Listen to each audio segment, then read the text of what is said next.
सदा परिभवत् नमभीष्टदोहं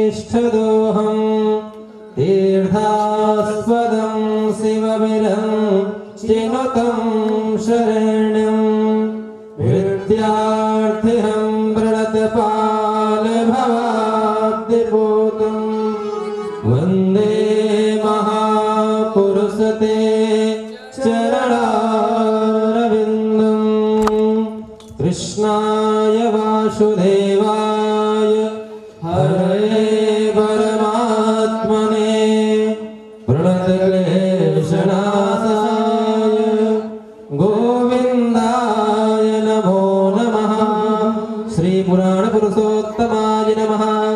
ध्यायाम्यहम् अथ पूजनम् नमोऽस्त्वनन्ताय सहस्रमूर्तये सहस्रपादाक्षिशोरुबाहवे सहस्रनाम्ने पुरुषाय शाश्वते सहस्रकोटे युगधारिणे नमः।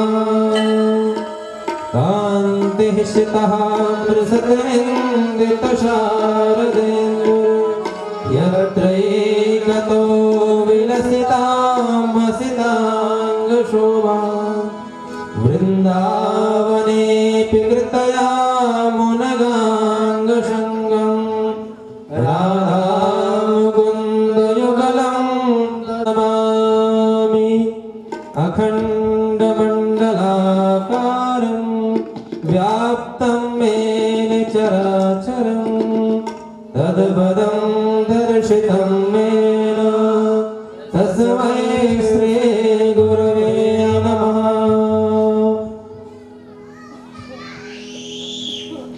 सत भगवान की दिव्य आरती करेंगे। सूर्यो वजायत श्रोताद्वायुष्य प्राणस्य मुखादग्नि अजायत।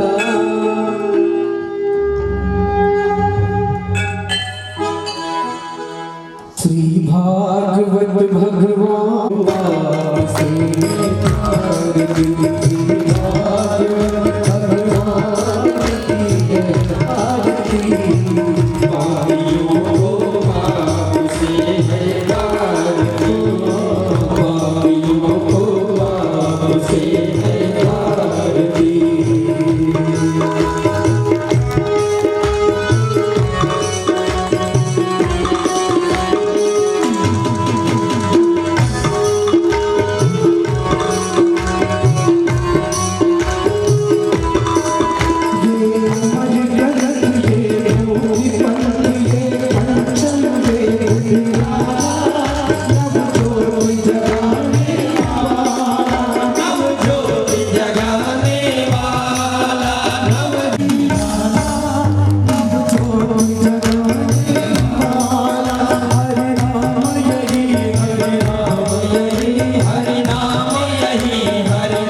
भगवान की भगवान की बोलिए लक्ष्मी नारायण भगवान की बोलिए काशी विश्वनाथ भगवान की बोलिए नवदुर्गा भगवती की बोलिए सियावर रामचंद्र की बोलिए हनुमान जी महाराज की बोलिए अधर्म का प्राणियों में विश्व का कल्याण हो। नमः पार्वती पते हर महादेव। जय जय श्री राधे। श्रीमान अरविंद प्रताप सिंह जी और संजय प्रताप सिंह जी आए और पूज्य महाराजा श्री का माल्यार्पण करें। और श्रीमान दिनेश बहादुर सिंह जी कुंडा से जो आए हैं और मुन्नू सिंह जी कटरा। सत्यम परम धीमहि सत्यम परम धीमहि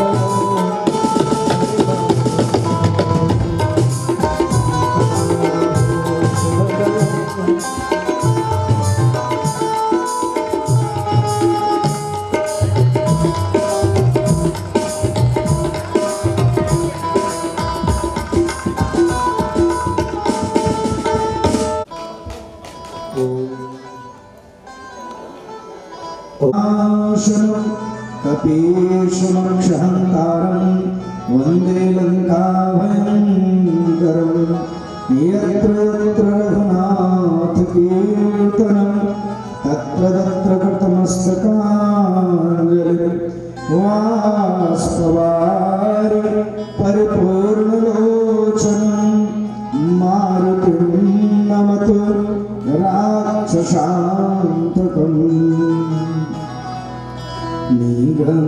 कल्पतरुगलितं फलं सुखमुखादमृतद्रवसंयुतं पिबत भागवतं रसमालयं मुहुरहो रसिका बुद्धिभावुका जाति कृपा सुख ज्ञानी भय अति दानी ध्यानी भय त्रिपुरारी जाति कृपा विधि वेद रचने भय व्यास पुराण के अधिकारी अजाति कृपाते काशी विश्वनाथ भगवान की नवदुर्गा भगवती की भागवत महापुराण की चारों धाम की। अनंत अनंत पूज्य ब्रह्मांडाधिनायक सर्वेश्वर जगदीश्वर जगन्नियंता वेदांत वेद्य अकारण करुण करुणा वरुणालय भक्तवांछा कल्पतरु तड़ुक बिंदित पीतांबरधारी भगवान बालकृष्णलाल उन्हीं की वाग्मी प्रतिमूर्ति श्रीमद् भागवत महापुराण उन्हीं के चार चरणों में उन्मत्त प्रमत्त समग्र भक्त समुदाय एवं सती सावित्री अनुसुईया मदालसा गार्गी की परम पुनीत पावन परंपरा को हाजिरी अपने आंचल में छुपाए भारतीय अर्चनीय वंदनीय मातृशक्ति भारत के कर्णधार समाज के अलंकार परिवार के श्रृंगार भारत की नवनाटिका में शरीर पुस्तक पल्लवित प्यारे परिणम में होनहार याज्ञिक विधाओं का परिसंवर्धन कर रहे आचार्यगण आचार्य विनोद जी आचार्य देवेंद्र जी अभिषेक जी संगीत कला को भारतीय संस्कृति के रूप में ख्यापित कर रहे विवेक तिवारी जी ताली यंत्र को विशिष्ट गति प्रदान कर रहे सुनील जी शुक्ल, दैविक संयोजक श्रीमान शंभुनाथ सिंह जी एवं आपके दोनों सुपुत्र श्रीमान अरविंद प्रताप सिंह जी पप्पू जी, श्रीमान संजय प्रताप सिंह जी बबलू जी, जो लोग इस कार्यक्रम में सब पर निबद्ध हैं, ऐसे इस परिवार के लोग श्रीमान राम प्रताप सिंह जी, त्रिभुवन सिंह जी, शिव बहादुर सिंह जी, विनोद कुमार सिंह जी एडवोकेट, अनिल प्रताप सिंह जी, अभिषेक सिंह जी, अवनीश सिंह जी, सक्षम सिंह जी, आलोक जी, शुभम जी, प्रियम जी, शशांक जी, शिवम जी और पूरे परिवार के लोग, अभ्यागत श्रोता महानुभाव, सब विशिष्ट लोग हैं, सबका अभिनंदन। श्रीमान शंपूरानंद सिंह जी जो इस कथा में भी श्वेत का कार्य किए आए, भगवान की कथा में हम सब ये प्रविष्ट हों, उसके पूर्व 2 बार अपने मन वाणी अंतःकरण को पवित्र करने के लिए, अपनी रचना को रसोमय बनाने के लिए हम भगवान के हो जाएं। यहाँ बैठे क्या मतलब, हम पंडाल में बैठे जरूर, लेकिन कथा हम में बैठे। दशामुझ दीन की भगवन संभालोगे तो क्या होगा, तो क्या होगा। दशामुझ दीन की भगवन, दशामुझ दीन की भगवन संभालोगे तो क्या होगा। अगर चरणों की सेवा में लगाओगे तो क्या होगा। अगर चरणों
महाराज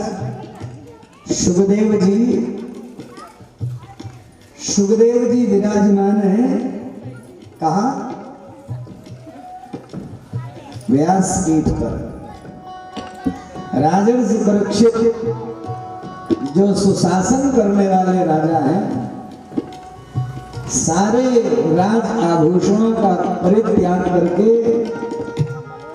बगल में कुशासन दबा करके गंगा जी की रमण रेती में विराजमान है। और उस समय के जितने संतों ने सुना कि राजर्षि परीक्षित को श्राप हुआ है, कोई रुका नहीं, सब पहुंच गए। बड़े बड़े ऋषि वहीं से जोड़ देते हैं। और जब सारे ऋषि पहुंचे तो सबसे एक ही प्रश्न किया परीक्षित ने, क्या महाराज? पहले तो सबका नमन किया, वंदन किया, लेट करके सबको प्रणाम किया और कहा क्या? अहो अद्य वयं ब्रह्मन् सत्सेव्या छात्रबन्धवा। अरे महाराज, आपने छत्र बंधु के ऊपर इतनी बड़ी कृपा करी। जो छत्र बंधु ये जिस क्षत्रिय के द्वारा संत का अपराध हो गया, संत का अपमान हुआ, मर्यादा का लंघन हुआ, उस छात्र बंधु के ऊपर इतनी बड़ी कृपा। और आप आए हो तो हमको प्रतीत हो रहा है कि आज उस ऋषि कुमार ने हमको श्राप नहीं दिया, मानो आशीर्वाद दे दिया। मैं जीवन भर प्रयत्न करके भी इतने संतों का एक साथ दर्शन समागम कभी नहीं करा सकता था, लेकिन उन ऋषि कुमार की कृपा ऐसी हुई, इतने संत मेरे मरण के समय आ गए हैं। कितनी बड़ी कृपा है। अब सबसे प्रश्न किया, सबने बताया, किसी ने बताया भैया महामृत्युंजय करो, किसी ने कहा दुर्गा सप्तशती का पाठ करो, किसी ने कोई अनुष्ठान, किसी ने कोई जब बताया। लेकिन जब महाराज सुखदेव जी का कल पूजन हुआ, आपने देखा सुखदेव जी की तरफ जब बढ़े, सुखदेव जी को प्रणाम किया और कहा क्या? कहा महाराज पहले तो चरण धुले, माला पहनाई, आसन दिया और एक बात कही, महाराज आप आ गए हो तो लगता है कि मेरी दुर्गति नहीं होगी अब। क्यों? क्योंकि आप ऐसे महात्मा हो जिसका स्मरण अगर घर में कर लिया जाए तो घर तुरंत पवित्र हो जाता है। ये हम नहीं कह रहे, शास्त्र कह रहा है। क्या कह रहे हैं?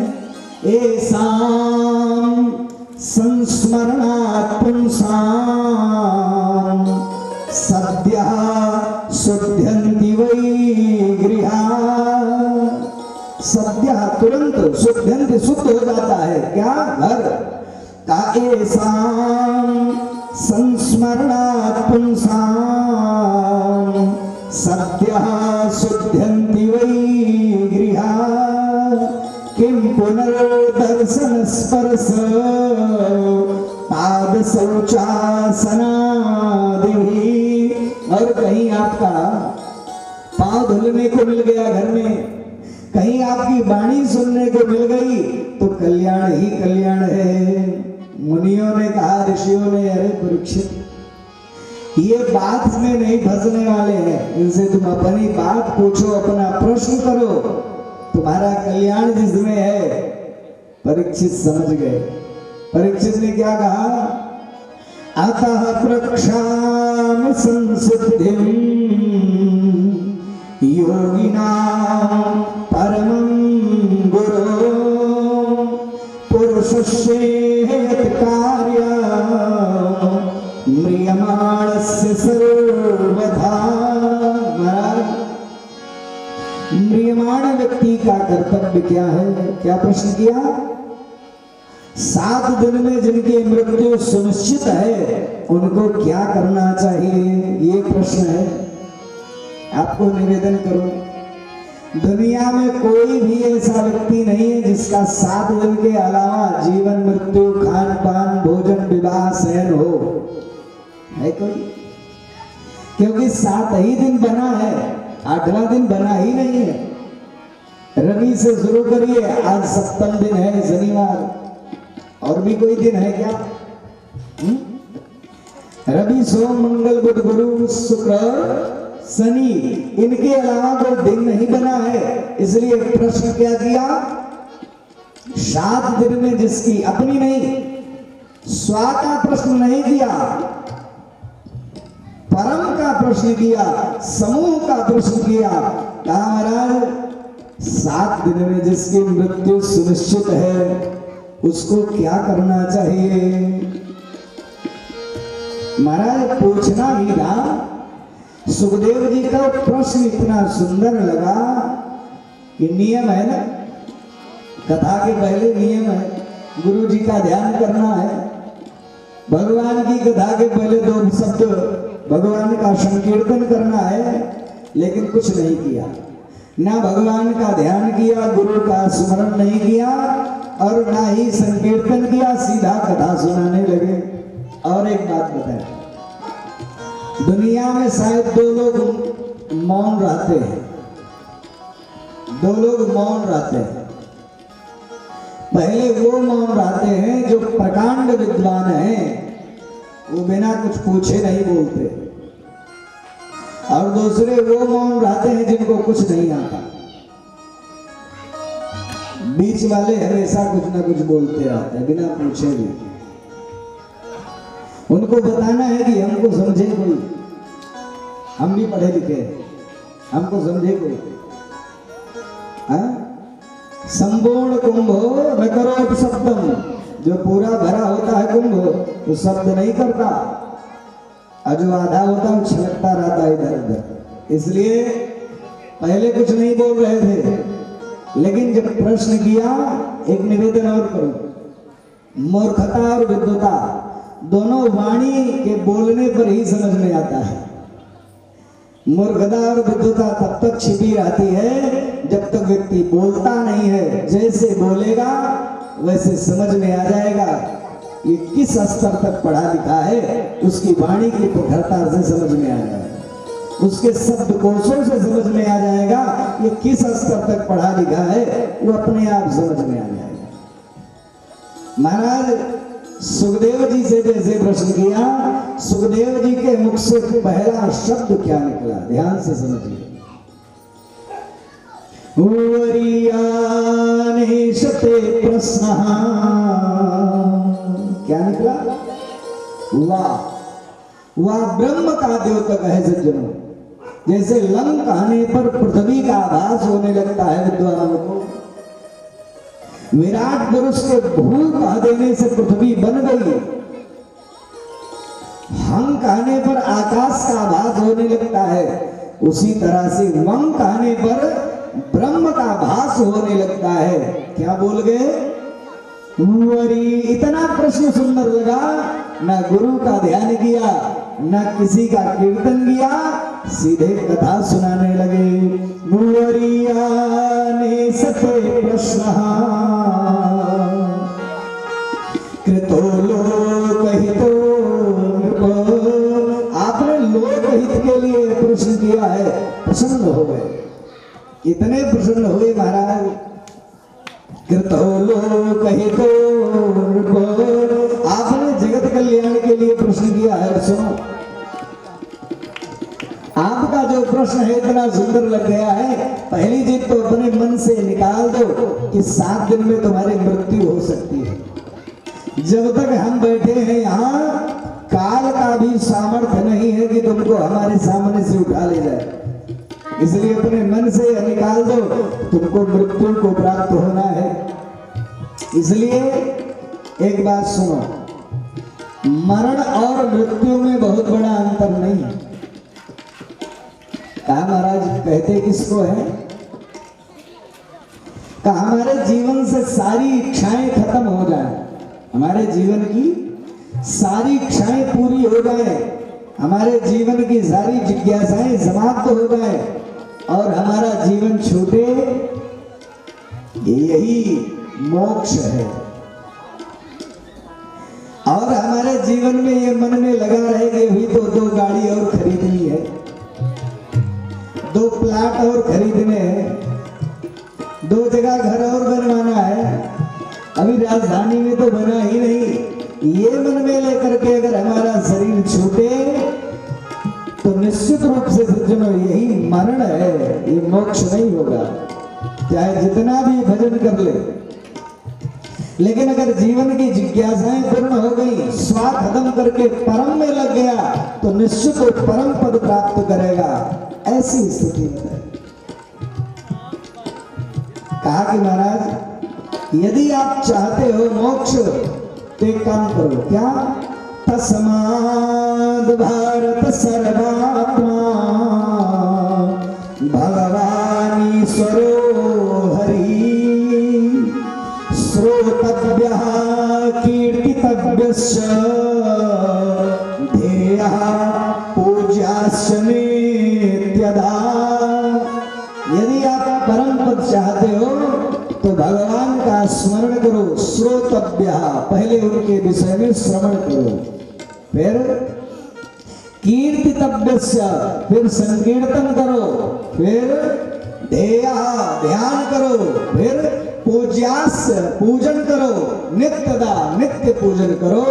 निश्चित रूप से ध्यान, स्मरण, कीर्तन, मनन, निधिध्यासन से आपको परम पद प्राप्त हो जाएगा। उसका क्रम ही है। क्या हमारा समझ में नहीं है? मार्ग क्या है? कहा 2 मार्ग है, एक ज्ञान मार्ग है, दूसरा भक्ति मार्ग है। कहा ज्ञान मार्ग में किसी भी एक देवता को पकड़ो, उसके सहारे आप पहुंच जाओगे। कहा कि 2 प्रकार की मुक्ति है, एक सद्या मुक्ति, एक क्रम मुक्ति। जो क्रमिक मुक्ति है उसके लिए करना पड़ेगा क्या? अगर आप विद्या प्राप्त करके जाना चाहते हो तो शिव की उपासना करो, विद्या मिल जाएगी और उनकी कृपा से परम पद प्राप्त हो जाएगा। यदि धन प्राप्त करके यज्ञ करके जाना चाहते हो तो देवी की उपासना करो, धन प्राप्त हो जाएगा। यदि प्रजा वृद्धि के द्वारा जाना चाहते हो तो प्रजापति की उपासना करो, राज्य प्राप्त करना चाहते हो तो इंद्र की उपासना करो, गान करके रिझा करके जाना चाहते हो तो विद्याधरों की उपासना करो, और नृत्य करके भगवान को रिझाना चाहते हो तो अप्सराओं की उपासना करो। कामना भेद से सारी उपासना बताई। हाथ जोड़े परीक्षित का महाराज, कोई ऐसा भी देवता है जिसकी उपासना से सारी चीजें मिल जाए? कौन है ना? अकामो वा सर्व कामो वा मोक्ष कामा उदारधि तीव्रेण भक्ति योगेन यजेत पुरुषं परम। वो परम पुरुष है जिसकी कृपा से सारी चीजें भी मिल जाएंगी, सकाम और काम दोनों भावनाएं आपके पूर्ण हो जाएंगी। का उसको प्राप्त करने का क्या मार्ग है? का दो मार्ग हैं उसको भी प्राप्त करने की।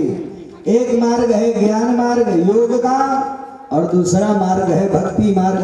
फिर भक्ति मार्ग में भी दो भेद है। क्या मार्ग है? पहला भेद है मरकट भक्ति और दूसरा भेद है मार्जार भक्ति। ये मरकट भक्ति क्या है? मरकट कहते हैं बंदर को। बंदर, बंदरिया अपने बच्चे को कभी नहीं पकड़ती देखा कभी? बंदरिया का बच्चा स्वयं बंदरिया को पकड़ा रहता है। वो जिस डाल से कूदना चाहे कूद जाए, उससे कोई मतलब नहीं। बच्चा छोटा है, बच्चे की गलती। ये है भाव कि भगवान को हम पकड़ करके रखेंगे ज्ञान मार्ग से। और दूसरी भक्ति का मार्ग है मार्जार भक्ति। मार्जार माने बिल्ली। तो बिल्ली अपने बच्चे को स्वयं उठाती है, गले को पकड़ती है ना मुंह से, स्वयं पकड़ करके इस घर से उस घर ले जाती है।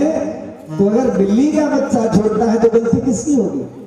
बिल्ली की, क्योंकि बच्चे ने तो सौंप दिया है जीवन का, हमने सौंप दिया। सब भार तुम्हारे हाथों में, उद्धार पतन अब मेरा है, सरकार तुम्हारे हाथों में। इसलिए जब हमने सौंप दिया तो उसकी अपनी काम व्यवस्था है, जैसा चाहे वैसा करे। इसलिए और दूसरा मार्ग है योग का यम नियम आसन प्राणायाम प्रत्याहार धारणा ध्यान समाधि के माध्यम से जाओगे फिर भी वही पद प्राप्त होगा। क्या महाराज? ये मार्ग जो है बड़ा दिख रहा है। कहा एक बात सुनो, तुम अपने जीवन की जितनी प्रमुख जिज्ञासाएं हैं वो आप व्यक्त कर दो, वो सारे उत्तर हमसे प्राप्त कर लो, फिर आप जिस भी मार्ग से जाना चाहोगे आपको मार्ग प्राप्त हो जाएगा। कहा महाराज हमारी सबसे बड़ी जिज्ञासा एक तो है क्या? ये जितना कुछ देख रहे हैं ना, सारा विश्व ब्रह्मांड, सारा यूनिवर्स, ये सारी व्यवस्थाएं, ये आता कहां से है और ये सब जाता कहां को है? और एक बात तो बड़ी ये समझ में नहीं आई, यहां जितने लोग हैं अरबों करोड़ों लोग, ये एक भी व्यक्ति दूसरे से नहीं मिलता है। एक थोड़ा सांवला है तो दूसरा कहेगा हम तो देखो बड़े गोरे हैं, और जो गोरा है वो अपने में तना जा रहा है, और जो सांवला व्यक्ति है बेचारा वो अंदर ही अंदर घुटा जा रहा है? जिसके सारी चीजें फिटफाट है उसको किसी न किसी चीज की चिंता, सबको चिंता है किसी न किसी चीज की, किसी न किसी प्रयोजन में सब फंसे पड़े हैं। किसी की नाक लंबी है तो कहता है नाक बड़ी लंबी है, किसी की छोटी है तो छोटी में परेशान है, तो कोई ना कोई सामने इधर उधर है। तो हमारा सब इतने तरह कितने सांचे हैं उसके पास, समझ में नहीं आता। तो कहा दूसरी बात यह है कि जितनी वनस्पतियां हैं सब खेत एक है, खेत एक है, उस खेत में कितनी तरह के बीज हैं, जो भी हो एक में पानी डालते वही पानी वही खाद वही मिट्टी वही व्यवस्था, वही देखने वाले भी हम ही अकेले, लेकिन उसको खाते हैं तो मीठा लगता है, गन्ना है। कहीं दूसरा पेड़ था उसमें से फली तोड़ करके खा ली हमने, मुंह चिड़चिड़ा हो गया, वो मिर्चा था। इतने भेद यहाँ भी है। करेला खा लिया अलग स्वाद है ना, टमाटर खा लिया अलग स्वाद, सारे स्वाद अलग अलग हैं। महाराज इतने सब व्यवस्थाएं आई कहां से, इसका क्रम क्या है, कृपा करके हमको ये समझा दीजिए। तो द्वितीय स्कंध में महाराज बताते हैं, क्या कहते हैं, कहा कि वो विराट पुरुष की जब इच्छा हुई कि एको हम बहुत श्यामो, मैं अकेले थोड़ा क्रीड़ा करूं, इच्छा क्रीड़ा की हुई, तब उनके द्वारा सबसे पहले तो कुछ दिखने के सबसे पूर्व सुवर्णकार एक ज्वलंत आकृति दिखी, एक गोलाकार आकृति दिखी, जिसके लिए यजुर्वेद में एक मंत्र आया प्राकृत का सृष्टि के, यजुर्वेद का मंत्र है और ब्राह्मणों का बड़ा प्रिय मंत्र है। वो क्या है, वो हिरण्यगर्भः समवर्तताग्रे, क्या लिखते हैं, अग्रे संवर्तत हिरण्यगर्भा, हिरण्यगर्भ माने सुवर्णकार गोला दिखाई पड़ा, प्रकट हुआ। तो वेद कहता है हिरण्यगर्भः, यजुर्वेद हिरण्यगर्भः समवर्तताग्रे भूतस्य जातः पतिरे गयासे द्यामुते मां कस्मै देवाय हविखा विधेम। ये विशाल जब दिखा सुवर्णकार, उसी में से महाराज महातत्वों की अभिव्यक्ति हुई। फिर कहा कि महातत्वों की उत्पत्ति हुई और आकाश का महातत्व से आकाश का उत्पादन हुआ और आकाश से वायु, वायु से तेज, तेज से अग्नि, अग्नि से जल, जल से पृथ्वी, और जाने में भी यही क्रम है परीक्षित। पृथ्वी का पर्यावसान जल में, जल का पर्यावसान अग्नि में, अग्नि का पर्यावसान वायु में, वायु का पर्यावसान आकाश में, तब आकाश का पर्यावसान महत्तत्व में। कहा कि महाराज वो जो आने का जाने का क्रम है ना, एक जैसा है। महाराज एक बात बताइए, ये सब जो सृष्टि का क्रम कैसे शुरू हुआ? कहा उसी के मन में भाव जगा सृष्टि का, तो उसके नाभि कमल से ब्रह्मा जी उत्पन्न हुए। कहा नाभि कमल से ब्रह्मा जी उत्पन्न हुए, और ब्रह्मा जी जब सज्जनों उत्पन्न हुए तो चारों तरफ ब्रह्मा जी देख रहे हैं, चारों तरफ देखा दौड़ाया दृष्टि, तो केवल आकाश ही आकाश और नीचे जल ही जल, तीसरी चीज कुछ दिख नहीं रही थी। ब्रह्मा जी चिंतित हुए, और हुआ कहां से है, चिंतित हुए तो उसी कमल की नाल में प्रविष्ट हो गए, कमल की नाल में प्रवेश कर गए, और हजारों वर्षों तक ढूंढते रहे कि मैं आया कहां से। निकल करके बाहर आए, निकल करके जब बाहर आए तो फिर आकाशवाणी हुई, तत्पर्षयो षोडशमेकविंशम्, षोडशमेकविंशम्। विद्वान लोग बैठे हैं यहाँ, वर्णमाला का 16वां अक्षर और 21वां। 16वां कौन सा है? कादेव मावशानानाम स्पर्शा, का से मां तक की जो संख्या है उसको स्पर्श संख्या कहते हैं। तो उसके बीच का 16वां है ता और 21वां है पा। तब करने का आदेश हुआ आकाशवाणी से। तो ब्रह्मा जी ने तप किया 10,000 वर्ष, और 10,000 वर्ष जब तप किया तब भगवान के दर्शन हुए उनको। बोले भक्तवत्सल भगवान की, भगवान के दर्शन हुए। भगवान ने हाथ पकड़ा और नाम दे दिया विधाता। ब्रह्मा जी जाओ सृष्टि करो। ब्रह्मा जी हाथ जोड़े, कहा महाराज कोई डॉक्टर बनता है तो पहले डॉक्टरी पढ़ता है, मास्टर बनता है तो मास्टरी पढ़ता है, वकील बनता है तो पहले ला करता है। आप हमको इतना बड़ा पद दे रहे हो, ब्रह्मा बना रहे हो, सृष्टि का कार्य दे रहे हो, हमको कुछ बताओ तो सही, नहीं तो हमको भी अहंकार, कोई थोड़ा सा पद पा जाए तो उसको अहंकार होता ही है। हमको तो आप आदमी बनाना, सृष्टिगत सारी व्यवस्थाओं को करने का अधिकार दे रहे हो, तो महाराज हमारे अंदर भी आ सकता है अहंकार। इसलिए कोई कृपा से बताओ हमको कैसी व्यवस्था करेंगे हम, कैसे कुछ हमारे अंदर अहंकार नहीं व्याप्त होगा, ऐसे बताओ कुछ।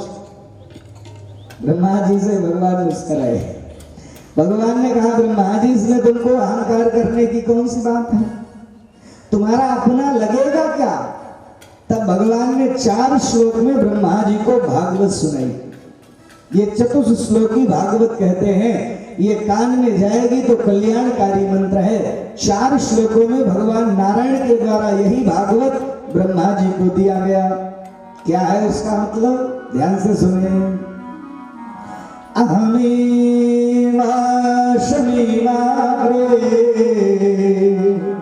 नान्यत् यद् सदृश परम् पश्चादहं यदेतच्च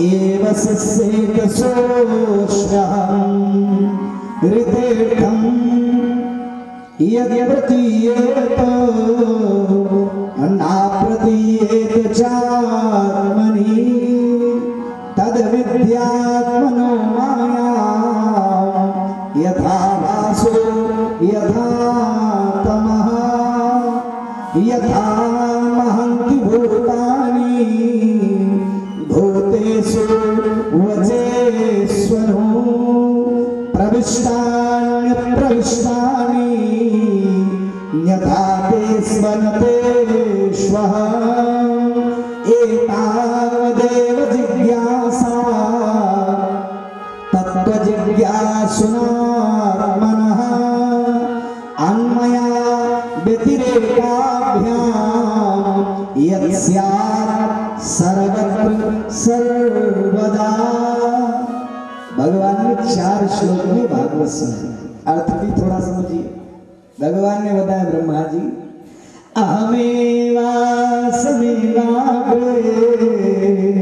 अग्रे अहमेवास, जितना कुछ भी देख रहे हो अंडज उद्भिद स्वेदज जरायुज, और इसके भी पूर्व जल अग्नि तेज वायु पवन प्रकाश, ये सारी चीजों के पूर्व में कौन है, अहमेवास। ये सारी चीज मेरे ही है, मैं उसी हूं। इन सारी चीजों का जो नियामक है वो मैं, ये कार्य जो प्रकट हुए इसका कारण मैं हूं।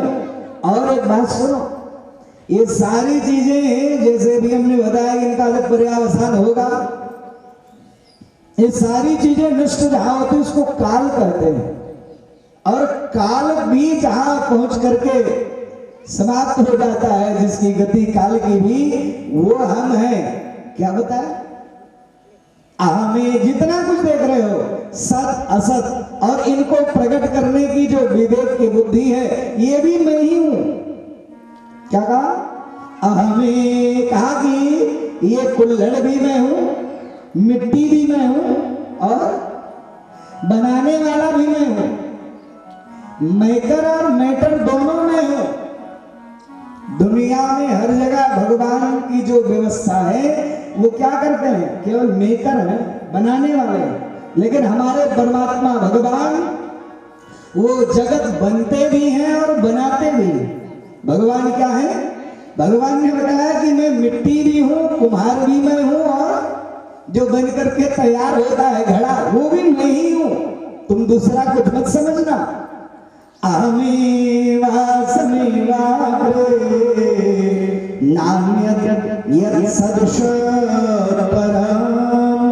बाद में जो बचता है, बाद में मिट्टी घड़ा फूटने के बाद जो बचता है ना मिट्टी, वो भी नहीं हूं।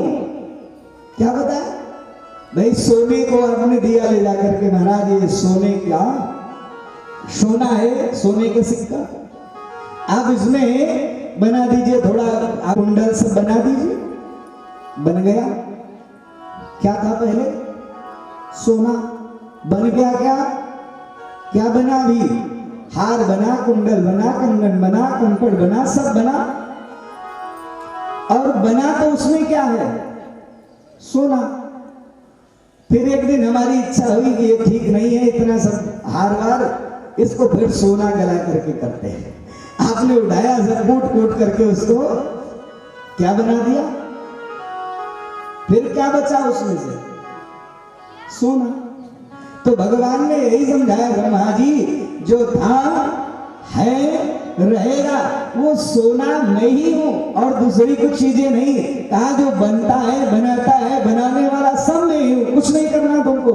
अहमेवा समेवाग्रे नान्यत् सदृश परम् अपश्यादहं यदेतच्च एव शिष्येत सोऽस्म्यहम्।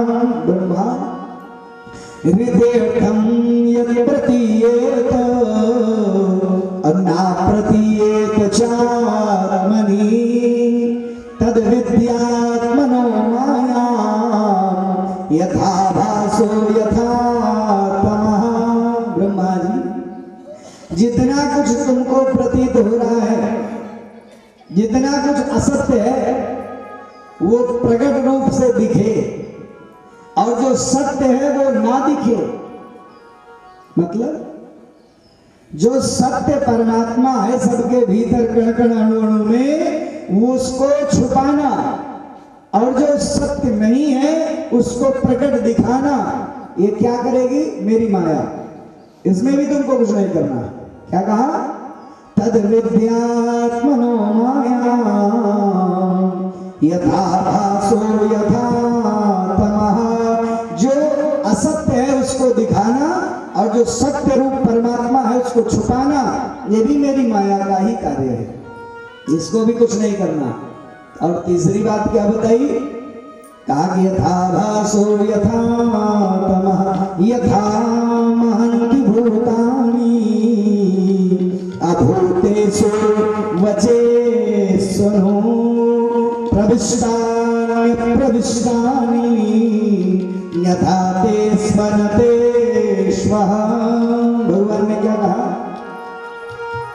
यथा महन्ति भूतानि अभूतेषु वचेष्वनु। क्या सुनो? ये जितना कुछ भी दिख रहा है ना, वो मैं हूं। और कहा कि जो कुछ भी तुम इसमें प्रवेश कराओगे वो भी मैं हूं। जो आत्मा है ना, वो भी मेरा ही अंश है। और जो पृथ्वी, पानी, पवन, प्रकाश, आकाश है, वो भी मेरा ही अंश है। इसे अलग से कुछ भी नहीं है। और सुनो, जितना कुछ देख रहे हो सब में मैं हूं और सब मुझ में है। क्या कहा? एतावत। क्या बताया महाराज? जितना कुछ देख रहे हो सारा कुछ सब में मैं हूं। प्रविष्टान्य, सब में मैं हूं और सब मुझ में है। सब मुझ में है इसीलिए सब है। क्या कहा? सब मुझ में है इसीलिए सब है, और जो भी मुझ में नहीं है वो नहीं है। और दूसरे ही शब्द में भगवान ने अपने ही शब्द का खंडन कर दिया। कोई मुझ में नहीं है, मैं किसी में नहीं। प्रविष्टान्य प्रविष्टानि यथा, क्योंकि मैं सब में होता तो सब चिन्ह में होता, शाश्वत होता। लेकिन इसमें बड़ा रहस्य है। एतावदेव जिज्ञासा, यही जिज्ञासा है जीवन की। एतावदेव जिज्ञासा तत्व जिज्ञासुना मनः अन्मया व्यतिरेकाभ्याम यस्यात् सर्वत्र सर्वदा। मेरी शक्ति सर्वत्र है और सर्वदा परिव्याप्त है। त्रिकालाबाधितत्वम सत्यत्वम का वो मेरी ही शक्ति है। आगे चर्चा हुई, प्रसन्न हो गए ब्रह्मा जी। सृष्टि का जब कार्य शुरू किया तो सबसे पहले मानसिक सृष्टि प्रारंभ करी। सारे ऋषि जन्म लिए, क्रतु, पुलस्त्य, कश्यप, नारद, धौम्य, सनकादि ये सारे ऋषि प्रकट हुए और महाराज प्रजापति उनसे सारी स्त्रियां प्रकट हुई। जो देवियां हैं उनकी पत्नियां कद्रु, बिंता, दिति, अदिति, सुरसा ये सब जन्म ली। कश्यप जी का सृष्टि के वर्धन में बड़ा योगदान है। महाराज सृष्टि के वर्धन के लिए जैसे ब्रह्मा जी को दोबारा भगवान ने आदेशित किया, कहा कि पृथ्वी ही गायब है, पृथ्वी गायब हो गई, कहां चली गई? कहा ये जो कश्यप जी के पुत्र है ना हिरण्याक्ष, ये लेकर के पृथ्वी को छुपा दिए है पाताल में। अब यहां परीक्षित ने प्रश्न किया सुखदेव जी से, कहा महाराज ये कहां से आ गए? जब पृथ्वी नहीं थी तो ये कहां से थे? कहा इनको आधार की आवश्यकता नहीं है, ये साधना संपन्न लोग हैं, ये आधार की आवश्यकता नहीं है, एक बात। और दूसरे कहा कि महाराज कश्यप जी के यहाँ कैसे आ गए? कहा महाराज एक बार सनकादिक ऋषि गए वैकुंठ में घूमने, वहां जय और विजय नाम के दो पार्षद हैं भगवान के, बेत लगा दिए। सनकादिकों ने श्राप दिया 3 जन्मों के लिए राक्षस बन जाओ। वही है राक्षस बन गए। कहा इनका यहाँ कैसे जन्म हो गया? वो तो बड़े वैभवशाली हैं।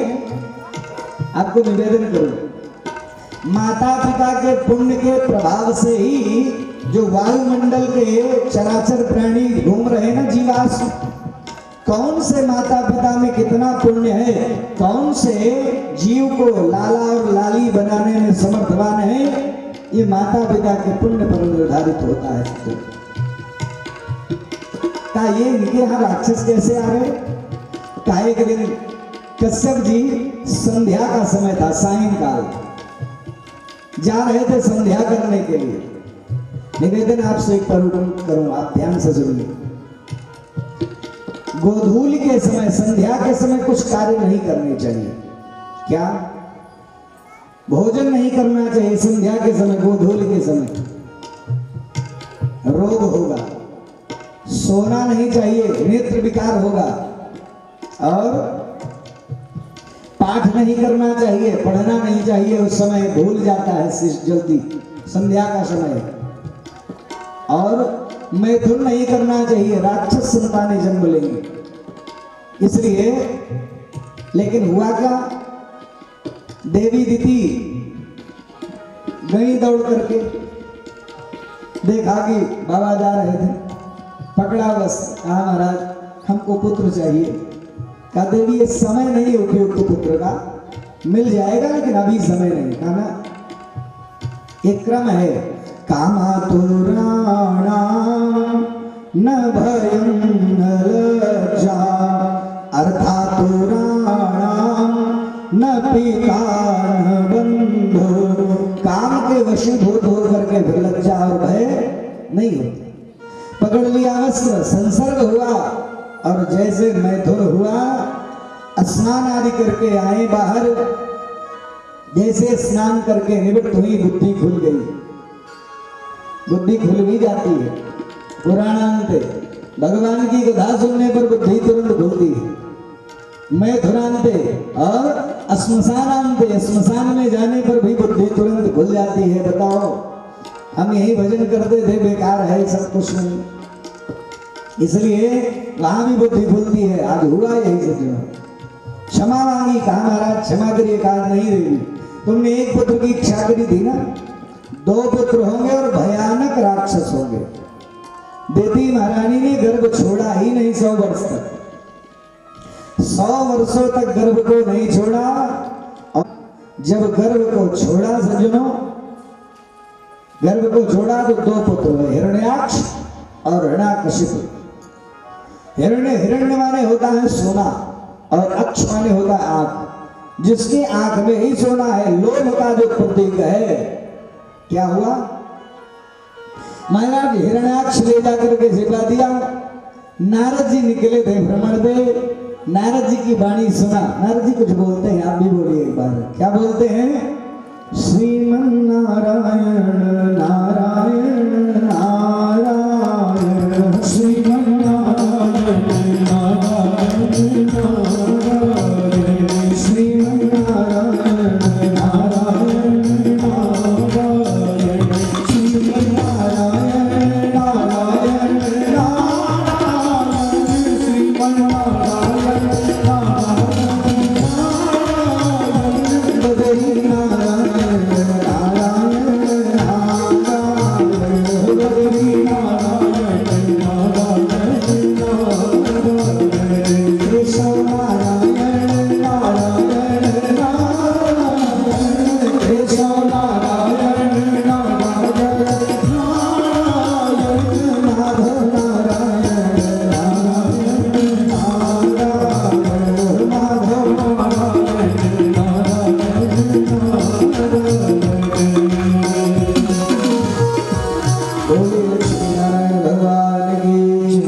जैसे नारायण नारायण करते हुए सुना हिरण्याक्ष ने बुलाया बाबा जी।